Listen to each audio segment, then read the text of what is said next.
Hello everyone, welcome back to Rev and DMK channel. இன்றைக்கி மார்னிங்கே Dinesh tiffin சாப்பிட்டுட்டு இருக்கும்போது வா மைசூர் போகலான்னு சொன்னால் சரி ஓகேன்னு சொல்லிட்டு சடனாக நாங்கள் மைசூருக்கு ட்ரெயின் புக் பண்ணிவிட்டு வீட்டிலேருந்து கிளம்பிட்டோம். ஸோ அங்கேயுமே ட்ரெயின் ஏறி 2.5 hours ட்ராவல் பண்ணி மைசூர் போய் ரீச் ஆகிட்டோம். ஒரு ஆட்டோ புக் பண்ணிவிட்டு நாங்கள் ஸ்டே பண்ணியிருக்க ஹோட்டலுக்கு போய் ரீச் ஆகிட்டு அங்கே செக்இன் எல்லாம் முடிச்சுட்டு ரூம்குள்ளே போயாச்சு. எங்களுக்கு வித்தின் ஒரு 10 minutes தான் டைம் இருந்தது. ஏன்னா ஈவினிங் மைசூரில் பேலஸில் லைட் ஷோ போடுவாங்க. ஸோ அதுக்கு 10 minutesல ரெடி ஆகிட்டு அங்கே பேலஸ்க்கும் போய் ரீச் ஆகிட்டோம். அங்கே போனதுக்கப்புறம் தான் தெரியுது, அங்கே 800 பீப்புள்ஸ் மட்டும்தான் அந்த லைட் ஷோ பார்க்குறதுக்கு அலோடு. எல்லோரும் க்யூவில் இருக்காங்கன்னு சொல்லிட்டு. ஸோ தினேஷும் போய் க்யூவில் நின்று டிக்கெட் எல்லாமே வாங்கிட்டான். நாங்கள் உள்ளே போயிட்டு சீட்டில் போய் உட்காந்துட்டோம். ஸோ இந்த லைட் ஷோவும் ஸ்டார்ட் பண்ணிட்டாங்க. செம்மையாக இருந்துச்சு. ஆக்சுவலி அது மியூசிக்கோடு சேர்த்து பார்க்கும்போது உங்களுக்கு நல்ல ஒரு விஷுவல் ட்ரீட்டாகவே இருக்கும். இதில் என்ன எனக்கு ஒன்று புரியலைன்னா, அங்கே ஃபுல்லாகவே அந்த கன்னடாவில் பேசிகிட்டு இருந்தாங்களே, ஏதோ ஒரு ஸ்டோரி அவங்க சொல்லிகிட்டே இதை எக்ஸ்பிளைன் பண்ணுறாங்க. பட் எனக்கு புரியலை. ஆக்சுவலி இதில் 97,000 லைட்ஸ் இருக்காமா. ஸோ ஷோ நல்லாவே இருந்துச்சு. அதை பார்த்துட்டு அங்கே இருக்க ஃப்ளவர்ஸ்லாம் ஃபோட்டோ எடுத்துகிட்டு நாங்கள் திருப்பி ஹோட்டலுக்கே போயிட்டோம். இன்றைக்கி நம்ம மைசூர் சீரீஸோட டே 2 பார்க்க போகிறோம். ஸோ மார்னிங் சீக்கிரம் எழுந்தாச்சு. இப்போ நம்ம ஹோட்டல்லையே தங்கியிருக்க ஹோட்டல்லையே காம்ப்ளிமெண்ட்ரி பிரேக்ஃபாஸ்ட் ப்ரொவைட் பண்ண போகிறாங்க. ஸோ நம்ம அங்கே போய் சாப்பிட்றோம். சாப்பிட்டு இமீடியட்டாக நம்ம போக வேண்டிய லொக்கேஷனுக்கு போகிறோம். எங்கே போகிறோம்? அதுக்கு முன்னாடி டெம்பிள். தினேஷும் மார்னிங் எழுந்துட்டு என்னடா வாக்கிங் கூட போகல அப்படின்னு சொல்லிட்டு புஷ்அப் எடுக்க ஸ்டார்ட் பண்ணிட்டான். நான் அவனை கிண்டல் பண்ணுற மாதிரி ஒரு 20 புஷ்அப் எடுறா அப்படின்னேன். அவன் அசால்ட்டாக எடுத்துட்டான். சரின்னு சொல்லிட்டு அதுக்கப்புறம் நாங்கள் ஃபுல்லாக ரெடி ஆகிட்டு கொஞ்சம் ஃபிட் செக்லாம் பார்த்துட்டு எங்கே போகலான்னு யோசிக்கும் போது தான் ஊபர் எல்லாத்துலேயுமே அமௌண்ட் அதிகமாக இருக்குது. எப்படி போகிறதுன்னு தெரியலை. சரி ஓகே, நம்ம ரெண்டலுக்கு பைக் எடுத்துடலாம் அப்படின்னு சொல்லிட்டு நியர்பை ரெண்டல் பைக் ஷாப்புக்கு போயிட்டு அங்கேருந்து பைக் எடுத்துட்டோம். அவங்க டீட்டெயில்ஸ்லாம் வாங்கிட்டு நம்மக்கிட்ட பைக்கும் ப்ரொவைட் பண்ணிட்டாங்க. அங்கேருந்து நாங்கள் 30 kilometers டிஸ்டன்ஸில் உள்ள வேணுகோபாலன் டெம்பிளுக்கு ட்ராவலை ஸ்டார்ட் பண்ணிட்டோம். இந்த ரெண்டல் பைக் ஒரு 8 ஹவர்ஸ்க்கு 500 சார்ஜ் பண்ணுறாங்க. அதுக்கப்புறம் அவங்க போடுற பெட்ரோலோட லெவல் எந்த லெவலில் இருக்கோ அதே மாதிரி நம்ம ரிட்டர்ன் ப்ரொவைட் பண்ணணும். ஸோ நாங்கள் ஒரு எக்ஸ்ட்ரா ஒரு 500க்கு பெட்ரோலை போட்டுட்டு கிளம்பிட்டோம். போகிற வழியில் அந்த காவேரி டேமோட அழகு இருக்குங்களே, எப்பப்பா அதை நேச்சுரலாக பார்த்தா தாங்க தெரியும். செம்ம அழகு. அங்கேருந்து வர அந்த காற்று எல்லாமே வேறு லெவலில் இருந்தது. அங்கேருந்து கொஞ்சம் தூரம் தான் அந்த வேணுகோபாலன் டெம்பிள். அங்கே போனோன்னா பைக் பார்க் பண்ணிட்டோம். எனக்கு என்ன இந்த கோயிலில் ஒன்று புரியவே இல்லைன்னா, இவங்க எதுக்குமே அமௌண்ட் வாங்குறதே இல்லை. ஏன்னா பைக் பார்க் பண்ணுறதா இருக்கட்டும், நம்ம ஸ்லிப்பர் போடுறதா இருக்கட்டும், எதுக்குமே அமௌண்ட்டு கிடையாது. மோரோவர் இந்த கோயிலில் அர்ச்சனையுமே கிடையாது, ஐயருமே கிடையாது. எப்படி இவங்க இந்த கோயிலை இவ்வளோ நீட்டாக மெயின்டைன் பண்ணுறாங்க, அமௌண்ட்டு யார்கிட்டையுமே வசூலிக்காமல் அப்படின்னு எனக்கு ஒரு டவுட் இருக்குது. மேபி இதை கவர்மெண்ட்டே இந்த கோயில் எடுத்து ரன் பண்ணுறாங்களா, அதை பற்றின டீட்டெயில்ஸ் எனக்கு தெரியல. உங்களுக்கு தெரிஞ்சிச்சுன்னா அதை கமெண்ட் பண்ணுங்கள். அண்ட் இந்த கோயிலில் பி சைலண்ட் அப்படிங்கிற போர்டு நிறைய இடத்துல போட்டிருக்காங்க. உண்மையிலே இந்த கோயில் ஒரு பீஸ்ஃபுல்லாக இருக்குன்னு தாங்க சொல்லலாம். எப்படின்னு பார்த்தீங்கன்னா, மேலே வானம்லாம் ஒரு மாதிரி ஒயிட்டாக இருக்கா, அதை சுற்றின இந்த காவிரி டேமோட தண்ணி எல்லாமே, அதுக்கு நடுவில் இந்த கோயிலுக்குமே எந்த கலரிங் பெயிண்டிங்குமே அடிக்கலை. அப்படியே பியூர் அந்த கல்வெட்டு அந்த கல்லோட கலரில் இருக்கா. அப்போ சுற்றி நம்ம பார்க்கும்போது எல்லாமே ஒயிட்டாக இருக்குது. அதை பார்க்கும்போது யூஸ்வலாகவே நமக்கு ரொம்ப அமைதியாக பீஸ்ஃபுல்லாக இருக்கிற மாதிரி தான் ஃபீல் ஆகுது. ஸோ நான் இதை ஃபுல்லாகவே உங்களுக்கு சுற்றி காட்டியிருக்கேன். ரொம்ப பெரிய இடம், ஒரு குப்பை இல்லாமல் செம்மையாக மெயின்டைன் பண்ணிகிட்டு இருக்காங்க. நல்லா சாமி கும்பிட்டுட்டு வெளில வந்துட்டோம். வெளில வந்தோடனே கொஞ்சம் ஸ்நாக்ஸு, ஃப்ரூட்ஸு, அதுக்கப்புறம் பேல்பூரி இதெல்லாம் வாங்கி சாப்பிட்டுட்டு சரி ஓகே நம்ம ரிவர்க்குள்ளே போயிட்டு கால் நனைக்கலாம். இவ்வளோ தூரம் காவேரி ஆற்றுல கால் நனைக்காமல் போனால் என்ன பண்ணுறது அப்படின்னு சொல்லிட்டு அங்கே போய் கால் நனைக்கலான்னு சொல்லி போயாச்சு.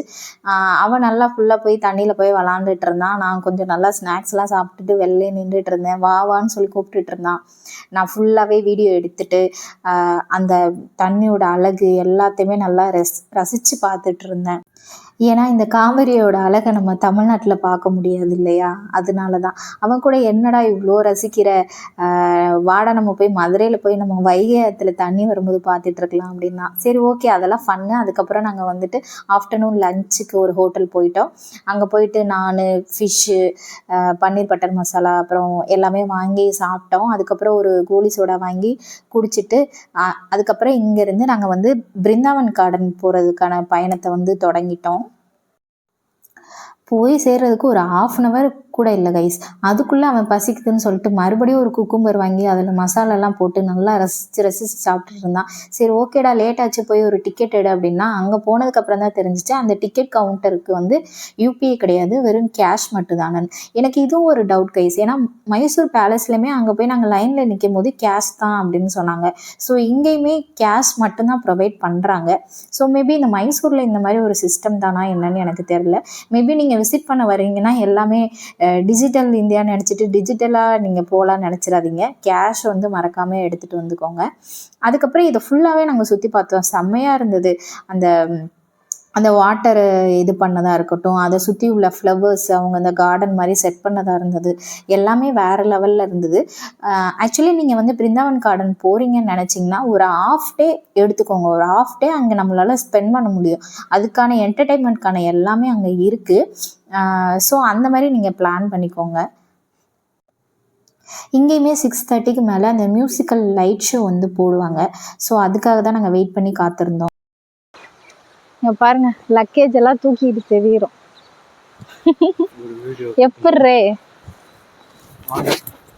சொன்ன கேட்டியா? ரூம்ல வச்சுட்டு வரலாம். ரூம்க்கு எக்ஸ்ட்ரா ஒரு 2000 பே பண்ணி சேஃப்டி இல்ல, ஃபுல்லா ஸ்கேமா பண்றாங்க. ஸ்கேம் சாப்பாட்ல ஸ்கேம். ஈவன் நம்ம வந்து அப்படி இருக்கோண்டே, நம்ம தேடி ஸ்கேம் தேடி தேடி போய் விழுந்து ஏமாறுறோம். அவன் ஸ்கேம் பண்ணல. அதுக்கப்புறம் இன்னொன்று, மழை வந்து நமக்கு ப்ரிடிக்ட் பண்ண முடியல. மழை வந்து எப்போ வேணா மழை பெய்யுது. மழை அது பெங்களூர்ல அப்படிதான், மழை பெய்யும் வெயில் அடிக்கும். இப்போ வெயில் அடிக்குதா, மேபி நைட்டு அகைன் மழை வரலாம், சொல்ல முடியாது. நீ ஹைட்டா இருக்கியா, நான் எவ்வளோ கையை தூக்குனாலும் ஃபேஸ் வந்து தெரிய மாட்டேங்குது. என்ன சாப்பிட்ற? நான் பாதாம் மில்க். இங்கே பெரிய இடம், அங்கே சின்ன இடம். ஓ எவ்வளோ பெரிய இடம்? என்னை விட நீ தாண்டா ஒசரமாக வளர்ந்துருக்க.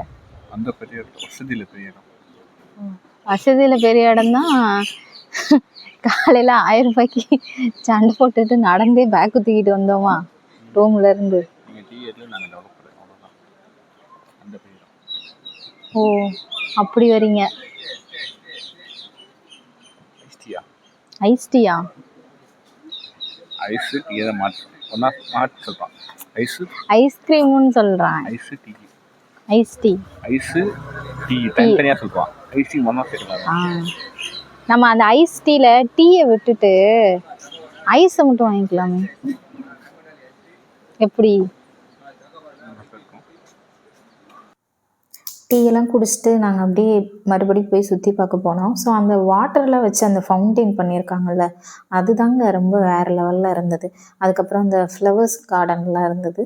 ஸோ அந்த சைடு போயிட்டு கொஞ்சம் ஃபோட்டோஸ்லாம் எடுத்துகிட்டு இருந்தோம். அதுக்கப்புறம் கொஞ்சம் ரீல்லாம் எடுக்கலாம் அப்படின்னு சொல்லிட்டு சில வீடியோ ரீல்லாம் நடக்கிற மாதிரி எடுத்துகிட்டு இருந்தேன். நான் கூட சொன்னேன், எனக்கு கொஞ்சம் நல்லா அழகான சாங்லாம் போட்டு இதை எடிட் பண்ணி ரீலில் போட்டு கொடு அப்படின்னு சொல்லிட்டு இருந்தேன். ஸோ அதெல்லாம் சும்மா ஃபன்னாக நாங்கள் பேசிட்டு ஜாலியாக ஒரு ஹாஃப் டே என்டர்டெயின் பண்ணிவிட்டு தென் வந்து ஈவினிங் வந்து லைட் ஷோ வந்து ஸ்டார்ட் ஆயிரும். ஸோ அதுக்காக தான் இவ்வளோ நேரம் வெயிட் பண்ணிகிட்டு இருந்தோம். இந்த லைட் ஷோவுமே 6:30க்கு மேலே ஸ்டார்ட் பண்ணுவாங்க. அப் டு 9 வரையுமே இருக்கும். 15 மினிட்ஸ் கொஞ்சம் பேட்சாக போடுவாங்க போல். நாங்கள் ஃபஸ்ட்டு பேட்ச்லேயே போய் உட்காந்துட்டு பார்க்க ஆரம்பிச்சிட்டோம். ஏன்னா எங்களுக்கு 9 o'clock ட்ரெயின். அதுவுமே அந்த ஃபஸ்ட்டு இதுலேயுமே எங்களால் ஃபுல்லாக பார்க்க முடியலை. ஒரு 10 மினிட்ஸ் பார்த்துருப்போன்னு நினைக்கிறேன். அந்த மியூசிக்கோடு சேர்த்து பார்க்கும்போது வேறு லெவலில் இருக்கும். இந்த வாட்டர்லேருந்து வர லைட்ஸ் எல்லாமே. அதுலேயே முக்கியமாக இந்த பாகுபலியில் வர சாங்கு, அதுக்கப்புறம் நம்ம அந்த ஜெய்ஹிந்த் சாங்கு இதெல்லாம் போட்டாங்க. அதில் இந்த இண்டிபெண்டன்ஸ் அதோட சாங்கு, அந்த ப்ளஸ் நம்மளோட அந்த நாட்டு ஆந்தமில் இருக்க மாதிரி அந்த ரெட்டு ஒயிட்டு க்ரீன் லைட்லாம் வரும்போது பார்க்கவே அம்மா என்ன சொல்கிறது, ஒரு மாதிரி விஷுவல் ட்ரீட்டாகவே இருந்தது. எங்களுக்கு டைம் இல்லை, அவ்வளோதான், நாங்கள் கிளம்பிட்டு மறுபடியும் போயிட்டு ஏ2பியில் போயிட்டு நைட்டு டின்னருக்கு வந்துட்டு சிம்பிளாக இருக்கணும்னு சொல்லிட்டு இட்லி மட்டும்தான் ஆர்டர் போட்டோம். இட்லி போட்டுட்டு சாப்பிட்டுட்டு நாங்கள் ட்ரெயினுக்கு கிளம்பிட்டோம். ட்ரெயினும் நாங்கள் போய் வித்தின் ஒரு 10 மினிட்ஸில் வந்துருச்சு. ஸோ இதாங்க எங்களோட மைசூர் பயணம் வந்து இந்த 2 டேஸ் வந்து இனிதே நிறைவேற்றுச்சு. உங்களுக்கு இந்த சேனல் பிடிச்சிருந்துச்சுன்னா மறக்காமல் சப்ஸ்கிரைப் பண்ணுங்கள். Thanks for